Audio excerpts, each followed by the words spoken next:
Welcome back, ladies and gentlemen, to Fallout New Vegas. My name's Camel, and in this video I will be showing you all of the unobtainable weapons that cannot be found in Fallout New Vegas. Now, just to clarify, an unobtainable weapon is a weapon that cannot be obtained via normal gameplay means in-game. And if anyone wants to use these weapons on their computer in-game, I will put the item codes in the description, including unobtainable ammunition that you need for some of these weapons. And for the first unobtainable weapon in Fallout New Vegas, we have Arcade Gannon's Ripper, with a damage of 50, a DPS of 50, an AP cost of 45, an item health of 1,200, a value of 100, a weight of 6, and in-game appearance, it is used by Arcade Gannon, who can be recruited as a follower. Arcade Gannon's Ripper looks exactly the same as the regular Ripper, but in the Pip-Boy 3000, it is labeled as a normal Ripper. If you drop this weapon, you will not be able to pick this up. This is due to the weapon being flagged as unplayable, and with this weapon being unplayable, I cannot show you any footage of me using it. Speaking of unusable weapons, next up we have Boone's Scoped Hunting Rifle, with a damage of 52, a DPS of 41.1, an AP cost of 40, an item health of 300, a value of 2,600, a weight of 6. The ammunition used is the magical companion ammo. Ammo per shot is 1, and the ammo capacity is 5. In-game appearance, it can be found being used by Craig Boone, once again a companion.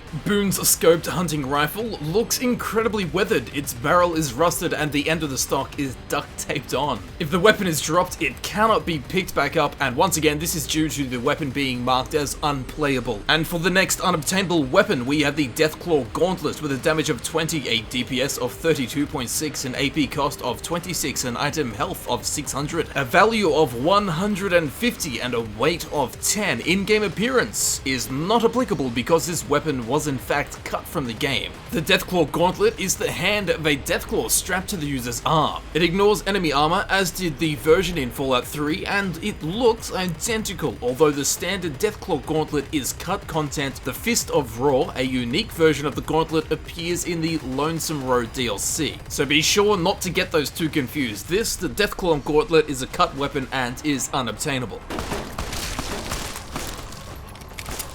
And for the next weapon, we have the Debug megapistol, with a damage of 9,999, with a DPS of 31,246.9, an AP cost of 17, item health of 225, a value of 100, and a weight of 1.5. Ammunition, it uses the 9mm round, ammo per shot is 1, and the ammo capacity is 13. In-game appearance is not applicable because this was a development tool. The Debug megapistol is identical in appearance to the 9mm pistol, but deals tremendous damage. This means, much like the Disintegrator laser rifle and the Faderator, it was most certainly a development tool that was never intended for normal gameplay, which is made quite obvious by the enormous damage in DPS. The Debug megapistol can be modded with regular 9mm pistol weapon mods and repaired using regular 9mm pistols. This weapon, the Debug megapistol, only takes normal 9mm rounds. If you do use console commands to get this,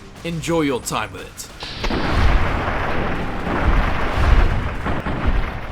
Next up, we have Follows Chalk's 45 auto pistol, with a damage of 29, a DPS of 79.8, an AP cost of 17, item health of 150, a value of 100, and a weight of 1.5. Ammunition used is the magical companion ammo. Ammunition per shot is 1, and ammo capacity is 7. In-game appearance, it is used by Follows Chalk, who can be found in the Honest Hearts DLC. Follows Chalk's 45 auto pistol is similar to the standard 45 auto pistol, though it has different iron sights that lack the glow of the standard model, and it uses magical companion ammunition, which of course the standard 45 auto pistol does not.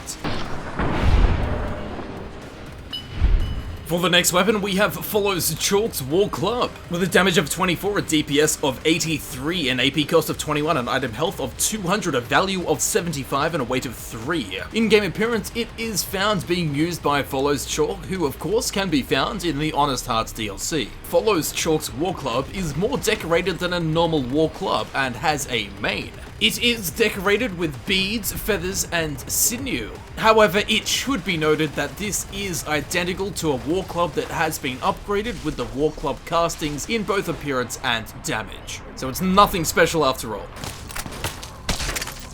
For the next weapon, we have the gas grenade. With a damage of 1, a DPS is not applicable, an AP cost of 24, item health of 200, a value of 25, and a weight of 0.5.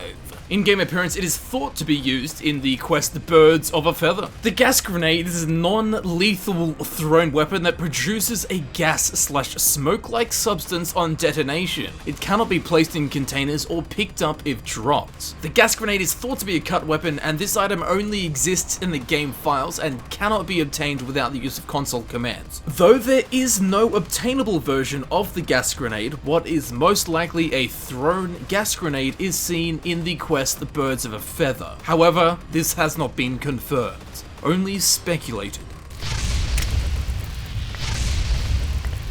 For the next weapon, we have Joshua's Pistol Whippin' 45. With a damage of 20, a DPS of 46.2, an AP cost of 24, an item health of 100, a value of 10, and a weight of 1. In-game appearance, it can be found being used by Joshua Graham when he is prompted to use his melee weapon, and Joshua Graham is found in the Honest Hearts DLC. As a companion, Joshua Graham will use this weapon when prompted to use his melee weapon. As the name implies, it is Graham's unique 45 auto pistol, a light shining in darkness held by the barrel and used to pistol whip enemies with the butt end of the gun. In that, the special attack is called Lights Out. It is considered an improved holdout weapon, meaning it can be taken into weapon-free places like casinos, provided the player's sneak skill is 50, or higher, of course. When this item is in the inventory, on the Pip-Boy screen, it will show the icon of a rolling pin.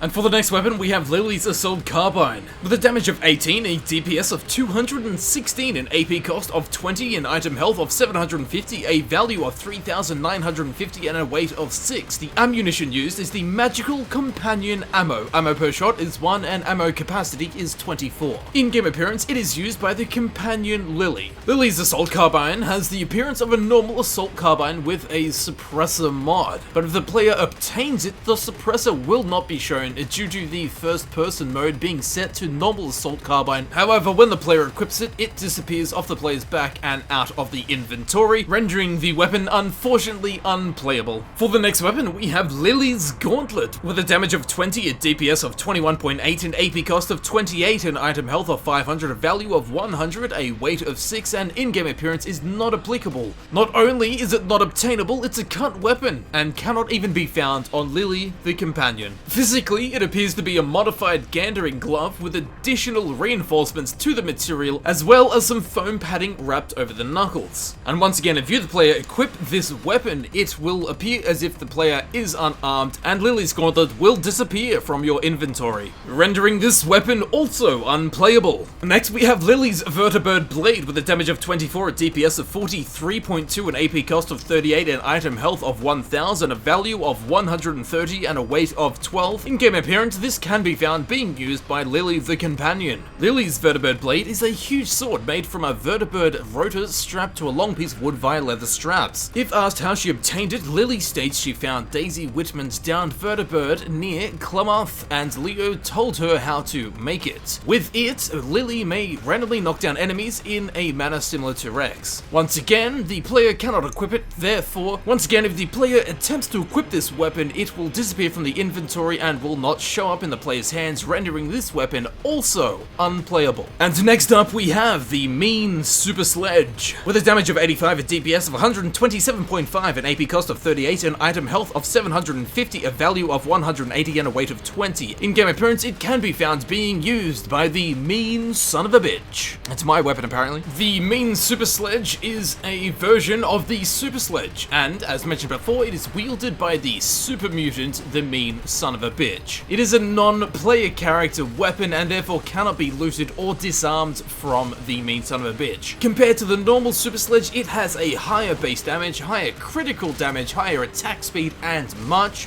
higher item health. For the next weapon, we have the Meat Mine. With a damage of 100, DPS is not applicable with an AP cost of 35, an item health of 5, a value of 75, and a weight of 0.5. In-game appearance is not applicable, it's a cut weapon from the Old World Blues DLC. The Meat Mine is an exact replica of the Frag Mine, simply with the appearance of a piece of steak. Nearly completed, the reasons for the weapon's removal are unknown. AI packages for Gabe exist in the files which program him to approach any meat mines placed near him, meaning that the Meat Mine was created to be an easy way of beating Gabe in battle during the quest A Brain's Best Friend. And even though it has an item code and is not marked as unplayable when the item code is entered, nothing happens. So in a roundabout way, making this weapon unplayable. And for this next weapon, we have Misfortune's Bad Luck Bringer. With a damage of 10, a DPS of 18.8, an AP cost of 0, an item health of 1000, a value of 0, a weight of 3. The ammunition used is the 44 Magnum round, the ammunition per shot is 1, and the ammunition cap is 6. In-game appearance can be found being used by Misfortune herself. Misfortune's Bad Luck Bringer, although identical in appearance to the Mysterious Magnum, it differs from both the Mysterious Magnum and the standard 44 Magnum. It does very little damage to enemies, but instead applies a specialty effect. Even though Misfortune's Bad Luck Bringer fires normal 44 Magnum ammunition, its condition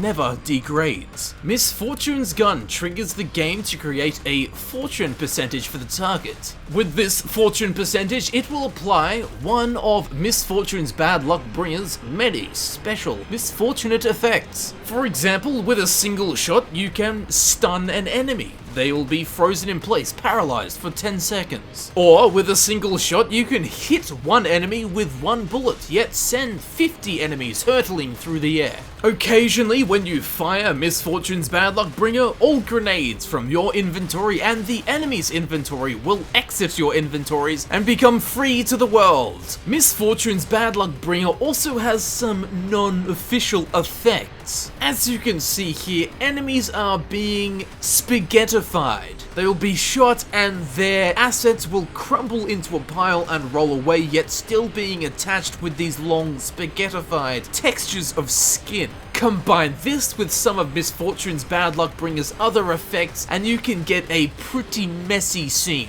just like any other encounter with spaghetti. In fact, if you get a couple of shots in on the same enemy, because there is such a low damage, the enemy will stay alive, but you will keep firing shots and these random effects will keep appearing, and sometimes you can get some pretty impressive results with this. But at the end of the day, Misfortune's Bad Luck Bringer has excellent entertainment value, and the only misfortune it brings is upon the game's scripts.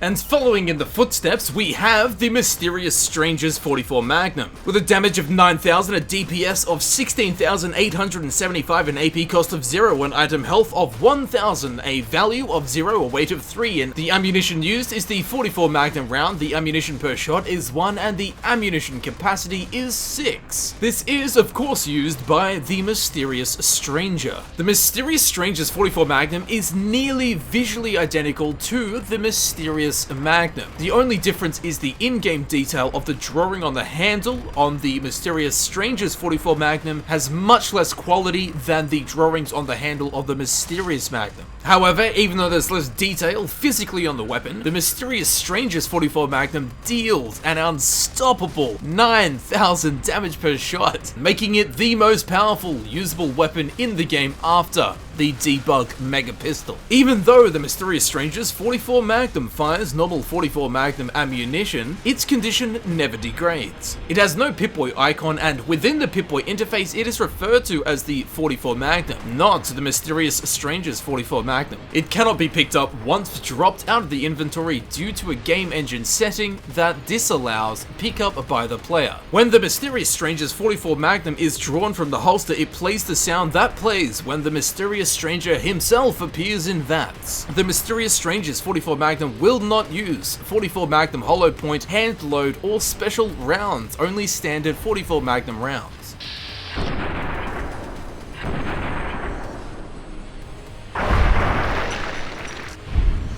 For the next weapon, we have Nellis Artillery. With a damage of 600, a DPS of 200, an AP cost of 65, an item health of 100, a value of 1000, a weight of 30. Ammunition used is the Nellis Artillery shell. The ammunition per shot is 1 and the ammunition capacity is 1. In-game appearance is not applicable. This is in fact a cut weapon. The Nellis Artillery is very similar to the Fat Man, but can only fire Nellis Artillery shells. It is the only weapon that uses this ammunition. The exact purpose of this weapon is unknown. However, something very interesting that I noticed was that when fired, the projectiles make the same noise that the rockets make that are fired at you when you approach the Nellis Air Force Base. And although the ammunition does look like a mini nuke, as soon as it is fired from the Nellis Artillery weapon, it takes on the form of a missile or a rocket. And although this has not been confirmed by any means whatsoever, it does make me think if this is the weapon that actually fires the rockets at you when you approach the Nellis Air Force Base. Now, something very interesting and just for fun that I want to show you here, this weapon, the Nellis Artillery, has the most incredible physics and ragdoll effects applied to it. It is so powerful. It is kind of hard to see though when you shoot an enemy and there's just a giant explosion. I've worked out a way for us to witness and observe the raw ragdoll power of this Nellis Artillery. So what I've done is I have turned the clipping off, which basically it just turns off physics. There's no gravity and there's no applied physical effects. So as you just saw, I killed this whole group of people with the Nellis Artillery, but because the clipping is off, none of the physics has been applied to them. However, once the clipping is turned back on, the physics will be applied to them. But before we do that, I'm going to get to a nice, safe, observable distance. Watch in wonder as I enable clipping.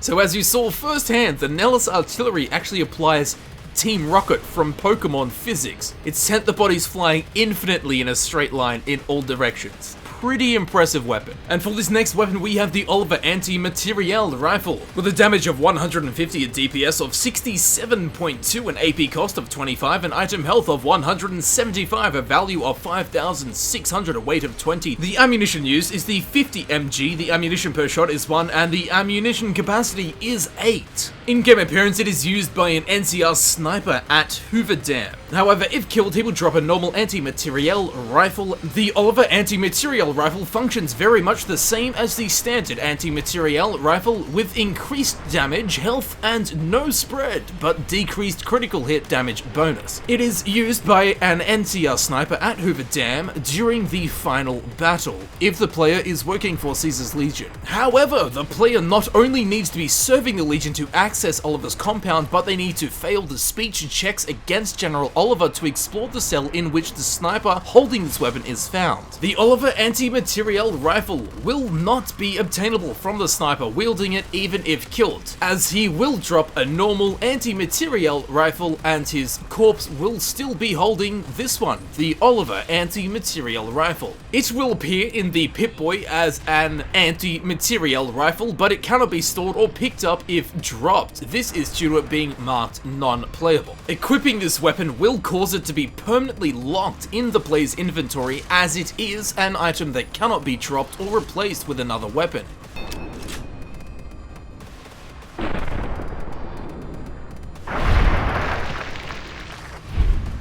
For the next weapon, we have the Plasma Rifle, but this one always crits. With a damage of 45, a DPS of 180, an AP cost of 25, an item health of 900, a value of 1,800, a weight of 8. The ammunition used is the Microfusion Cell, the ammunition per shot is 5, and the ammunition cap is 12. In-game appearance is not applicable, as this is a development tool. The Plasma Rifle always crit looks just like a Plasma Rifle, but it is actually a shotgun variant of the Plasma Rifle, firing 5 rounds of plasma similar to the Multiplas rifle. Although it fires 5 rounds of plasma, it only uses 1 round of ammunition doing so. If that is not enough, this weapon always deals a critical hit, ensuring that your target will be reduced to a pile of goo. It is quite obvious that the Plasma Rifle always crit was a test weapon most likely used for testing the critical process in energy weapons and their animation upon death.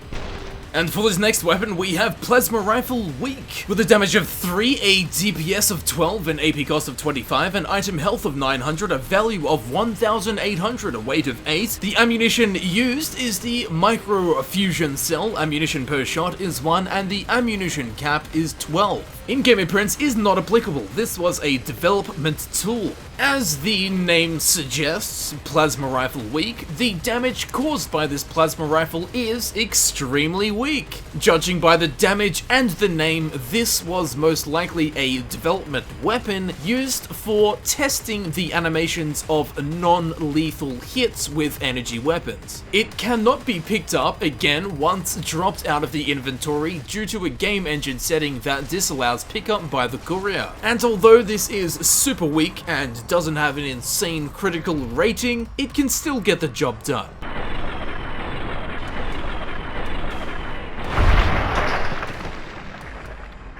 Now these next 7 weapons I'm not going to cover in detail. These 7 weapons are the Poisoned Bladed Gauntlet, the Poisoned Cleaver, the Poisoned Fire Axe, the Poisoned Hatchet, the Poisoned Machete, the Poisoned Mantis Gauntlet, and the Poisoned Throwing Spear. Now although these weapons are identical in stats to their obtainable in-game counterparts, they do have unique item codes and they do have a different name with just poisoned on the front. But because the poison effect isn't built in and the poison effect is applied to the weapon, making them literally exactly the same as their obtainable counterparts in-game, I'm not going to be covering all 7 of these poisoned weapons as it would be incredibly boring and a waste of time. So let's move on to the 8th poisoned weapon, which is a little bit more interesting. And for the 8th, we have the Poisoned Shish Kebab. With a damage of 40, a DPS of 92.4, an AP cost of 28, an item health of 500, a value of 2,500, and a weight of 3. In-game appearance is not applicable. This was in fact a cut weapon, which was meant to be put into the Honest Hearts DLC. The Poisoned Shish Kebab is a very powerful weapon, especially because the Dark Datura poison effect is built in to the weapon, unlike the other poisoned weapons. Unlike the 7 other unobtainable poisoned weapons that we didn't cover just then, the Poisoned Shish Kebab actually has this poison effect built into it, and the poison effect gives a -2 intelligence and -58 health points for 1 second.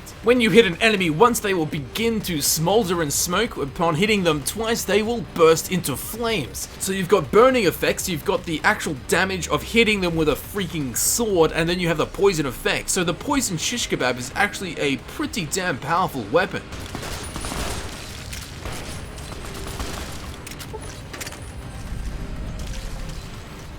And for the next unobtainable weapon, well, next unobtainable thing, I should say, we have the Slave's Burden. With a damage of 16, a DPS of 25.3, an AP cost of 0, an item health of 200, a value of 2,350, a weight of 400, and in-game appearance is not applicable. It is a cut weapon. Now, the reason I said unobtainable thing is because this Slave's Burden, is quite an odd one. The Slave's Burden resembles a large backpack with 4 smaller containers attached to it. Going by the name, appearance, and the fact that it is classified as a weapon, it was to be worn by slaves and apparently contains flamer fuel packages. Given that it's a giant backpack, it makes me think that it's not actually a weapon, but I don't know. No one really knows what this thing was meant to be. And in its unfinished state, it is classified as a weapon. Once added on PC by console commands, the Slave's Burden cannot be sold, as it does not appear in the inventory when bartering. When dropped, it cannot be picked up. And unfortunately for this video, the Slave's Burden is unplayable. Next up, we have Starlet's Hand Wraps. With a damage of 15, a DPS of 18.9, an AP cost of 28, an item health of 5,000, a value of 100, and a weight of 6. In-game appearance is not applicable. This was a cut weapon from the Dead Money DLC. Starlet's Hand Wraps can be found in the game files of the New Vegas add-on or DLC Dead Money. The Starlet's Hand Wraps are a strip of cloth about 5 centimeters in width, wrapped 3 times around the hand, used for protection of the hand and knuckles during combat. When they hit someone, it usually knocks them down, emitting an electronic aura similar to that of the Tesla cannon. Being similar to the boxing tape, the Starlet's Hand Wraps would most likely have been considered a unique variant of the boxing tape. The Starlet's Hand Wraps can only be found in the Dead Money game files and thus can only be obtained through console commands.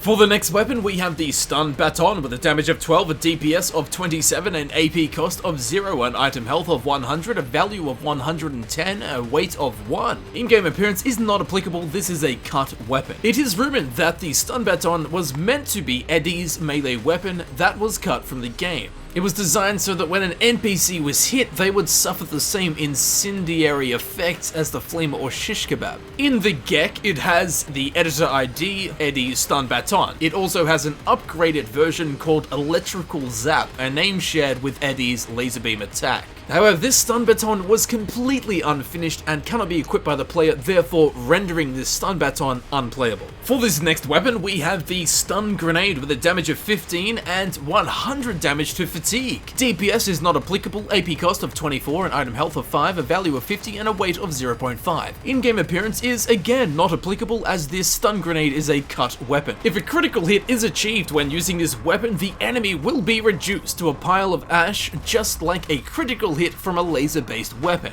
The Stun Grenade has a unique explode animation as well as visual effects of the blast. The closer the player character is to the explosion, the more white light they will experience, up to the point where they are blinded as well as slightly blurred vision for about 5 seconds. The Stun Grenade cannot be found in-game anywhere, only in the game files, and its purpose is completely unknown. For the next weapon, we have the Disintegrator. With a damage of 1000, a DPS of 3818.2, an AP cost of 17, an item health of 1000, a value of 1000, and a weight of 8. The ammunition used is the microfusion cell. Ammunition per shot is 1, and the ammunition capacity is 255. In-game appearance is not applicable as this was a development tool. The Disintegrator, with over 3800 DPS and 1000 damage per shot, this laser weapon will destroy anything in your way, except for your taxes. If that's not enough, this weapon always gives critical hits for an extra 22 damage, a negotiable addition to the already massive damage, but also ensuring that the target will be reduced to a pile of ash. When you fire with this weapon, the ammunition already loaded into the weapon is automatically set back to its maximum ammunition capacity, 255. This weapon can be modded with the regular laser rifle weapon mods. The Disintegrator cannot take bulk or overcharge or max charge microfusion cells. It only takes the normal microfusion cells. Once added to the game via console commands, this weapon may show up in dead enemies' inventories. For this next weapon, we have the Faderator with a damage of 120, a DPS of 20,160, an AP cost of 4, an item health of 800, a value of 3000, and a weight of 7. The ammunition used is the microfusion cell. The ammo per shot is 3. However, that does change a little bit in VATS, more on that in a second, and the ammunition cap is 225. In-game appearance is not applicable. This was used as a development tool in all of the DLCs, Dead Money, Honest Heart, Old World Blues, Lonesome Road, and the Gunrunner's Arsenal. The Faderator is a variant of the Gauss rifle, which in appearance is identical to the standard weapon. Its actual properties are considerably different with the following distinctions: a lower ammunition usage per shot, larger ammunition capacity, automatic operation, very high hit chance in VATS, tons of knockback, and a dramatically increased rate of fire, bringing the weapon's calculated damage per second to 20,160. It shoots a spread of 3 shots with 1 trigger pull. Similar to a shotgun, in VATS it fires 12 shots with 3 rounds per shot, bringing the total number of rounds fired to 36, and that is with a selection of just 1 shot. Taking all of that into account, it is quite obvious that the Faderator was never meant for legitimate inclusion in the add-ons. Like the Debug pistol and the Disintegrator rifle, it's likely that the Faderator was a development tool used to help test players get through combat as quickly as possible. The Faderator has unlimited ammunition. It will use your ammunition if you have some, however your ammunition will not go down. So the Faderator basically has infinite ammunition. It's quite a gun.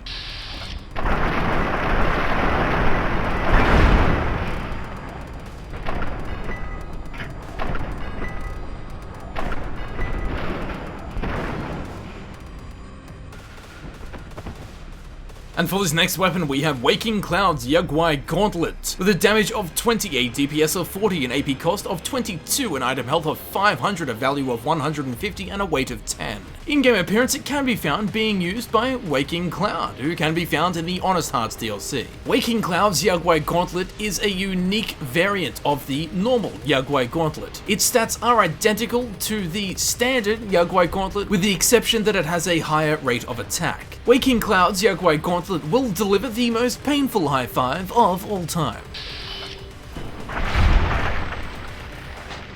And for the final weapon, we have the X13 Field Disruptor Pistol, with a damage of 24, a DPS of 90, an AP cost of 7, an item health of 200, a value of 0, and a weight of 1. The ammunition used is the Microfusion Breeder. Ammunition per shot is 1, and the ammunition cap is 10. In-game appearance is not applicable. The X13 Field Disruptor Pistol was a cut weapon from the Old World Blues DLC.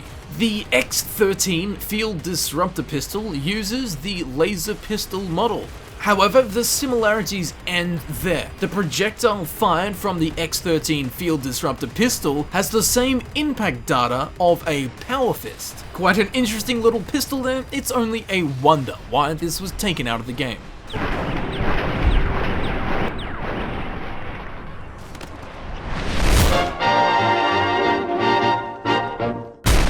And there you have it, that does conclude the Fallout New Vegas Unobtainable Weapons video. I do hope you thoroughly enjoyed that and you saw some of the weapons that you had no idea existed, because some of them are pretty damn cool. If you did enjoy this video, please don't forget to leave a like. Let me know in the comments which weapons you do wish were in the game, or that you at least had the opportunity to use and play around with. Be sure to share this video with all your fellow Vault dwellers, and as always, if you did enjoy this video and you would like to see videos similar to this one, please subscribe. It helps me know that people are interested in these kind of videos, and in the long run will result in more of these kind of videos. As mentioned earlier, all of the item codes for these unobtainable weapons and ammunition, even the unplayable weapons, will be in the description. If you'd like some one-on-one chats or see some behind the scenes stuff, be sure to hit up Twitter and Facebook. For Camelworks, the channel, both links will be in the description. If you like the backing track, it's a song I wrote myself, the link to it will be in the description as well. And as you can see on screen, there are a number of other Fallout New Vegas unique and rare videos, so be sure to go and check them out. And thank you once again very much for watching, and I will see you in the next video. I'll see you in a couple of seconds. See you there.